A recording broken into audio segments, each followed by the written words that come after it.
Segundo Reis 6, versão King James atualizada. Em outra ocasião, os discípulos dos profetas sugeriram a Eliseu: como vês, o lugar em que moramos perto de ti tornou-se pequeno demais para nós. Vamos até o Jordão e ali cada um de nós cortará um tronco a fim de podermos construir ali mesmo um local para reuniões. E Eliseu aqueceu, dizendo: ide. Então um deles o convidou: queiras vir com teus servos? E ele respondeu: irei. Assim foi com eles. Chegando ao Jordão, puseram-se a derrubar árvores. Entretanto, quando um deles estava cortando um tronco, o ferro do machado caiu nas águas do rio. E ele imediatamente gritou: ah, meu senhor, esse machado fora tomado de empréstimo. Ao que o homem de Deus indagou: onde caiu o machado? E imediatamente outro servo lhe apontou o lugar. Então Eliseu cortou um galho e o jogou na direção indicada, fazendo o ferro do machado subir à tona e flutuar sobre as águas. Então disse ao servo: pega-o. Ele estendeu o braço e tomou o machado nas mãos. Ora, o rei de Aram, da Síria, estava em guerra contra Israel. Depois de reunir-se com os seus conselheiros, decidiu: em tal lugar erguerei meu acampamento.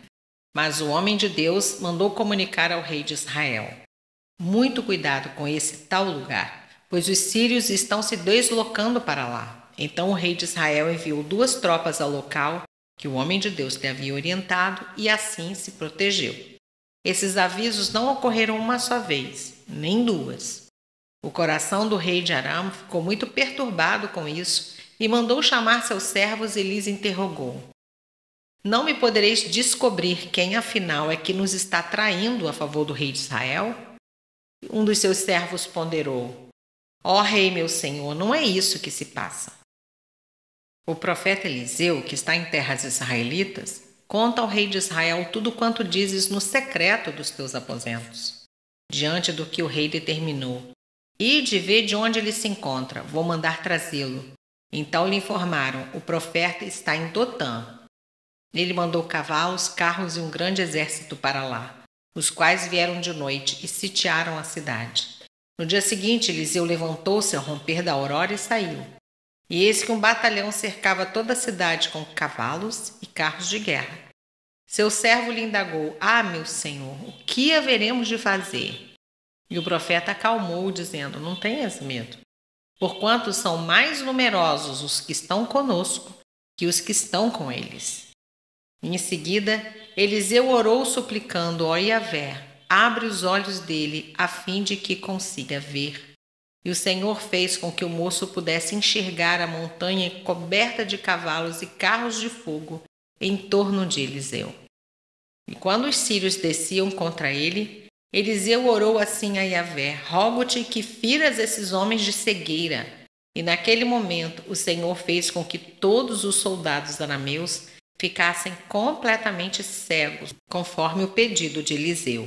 Então Eliseu lhes deu uma palavra de orientação: não é este o caminho, nem é essa a cidade que procurais. Segui-me, que vos conduzirei ao homem que buscais. Mas ele os conduziu a Samaria. Ao entrarem em Samaria, Eliseu orou: Yahvé, abre os olhos dessa gente para que vejam. E o Senhor abriu-lhe os olhos, e eles observavam que estavam dentro da cidade de Samaria. Assim que o rei de Israel os viu, consultou a Eliseu: devo matá-los, meu aba? Devo liquidá-los, meu mestre? Ao que lhe respondeu o profeta: não. Porventura costumas tirar a vida daqueles que tua espada e teu arco fizeram prisioneiros? Dá-lhes pão e água para que se alimentem, saciem-se e depois voltem para o seu senhor. O rei mandou que lhes fosse servido um grande banquete. Depois de terem comido e bebido até se fartarem, despediu-os e eles retornaram para o seu senhor. Por causa disso, as tropas da Síria desistiram por algum tempo de tentar invadir o território de Israel. Depois disso, Ben-Hadad, rei da Síria, convocou todo o seu exército para atacar e sitiar Samaria. Houve grande fome em Samaria, porque o cerco foi mantido até que grande fome se espalhou por toda a cidade, a ponto de uma cabeça de jumento custar o equivalente a 80 peças de prata e uma caneca de esterco de pomba 5 peças de prata. Quando o rei de Israel ia passando pela muralha, uma mulher lhe gritou: "Socorre-me, Senhor meu rei." Diante do que respondeu ele: "Se o Senhor não te socorrer, quem sou eu para te ajudar? Acaso há trigo na eira ou vinho no tanque de prensar uvas?" Mesmo assim, o rei lhe indagou: "O que te aconteceu?" E ela explicou: "Essa mulher me disse: entrega teu filho para que o comamos hoje, que amanhã comeremos o meu filho." Então, cozinhamos o meu filho e o comemos. No dia seguinte eu lhe disse: "Agora, pois, dá o teu filho para que o comamos." Mas ela escondeu seu filho. Assim que o rei ouviu o que aquela mulher disse, rasgou as vestes enquanto caminhava pelo muro, e o povo viu que o rei vestia pano de saco por baixo sobre a pele.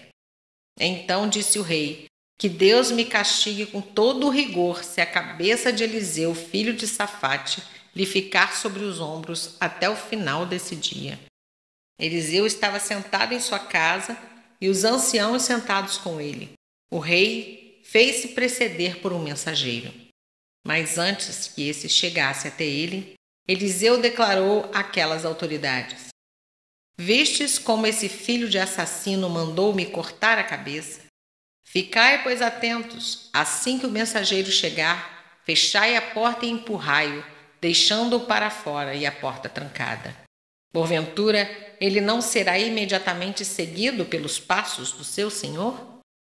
Quando Eliseu ainda estava falando com eles, o mensageiro chegou e declarou: "Isso é um castigo que vem de Yahvé. Que razão teria ainda para ter esperança no Senhor?"